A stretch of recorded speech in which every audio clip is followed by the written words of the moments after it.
আনার রহমান, পরম করুণাময়। শুনেছ, আনা আমি। একটু জোরে কন্যা।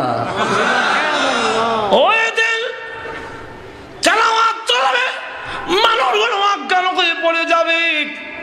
অজ্ঞান বলতে এমনি দেখা যায় লড়াচড়া নাই, কিন্তু খালি বলে প্রভু গো তেলাওয়াত করুন, আরো শোনান, আরো শোনান। আল্লাহ রাব্বুল আলামিন তেলাওয়াত করতে থাকবেন। শত শত বৎসর চলে যাবে, হুরপুরীরা স্লিপ লিখবে, টুকা লিখবে, সিরিকুট লিখতে থাকবে। আল্লাহ মাহফিল সমাপ্ত করুন, আর না হয় আমাদের স্বামীগুলোকে আর জিন্দেগিতে পাবো না। আল্লাহ রাব্বুল আলামিন মাহফিল সমাপ্ত করে বলবেন, ওঠো জান্নাতীরা, যাও আপন আপন বাড়িতে। এমনি জান্নাতীরা উঠে যখন নাকি বুড়াকে সরায়া জান্নাতের ভিতরে ঢুকবে, হুরপুরীরা মাথা থেকে পা পর্যন্ত বড় চোখ দিয়া তাকায়। এমনি বলে, কেন তাকাও? এইভাবে আমার দিকে তাকাও কেন?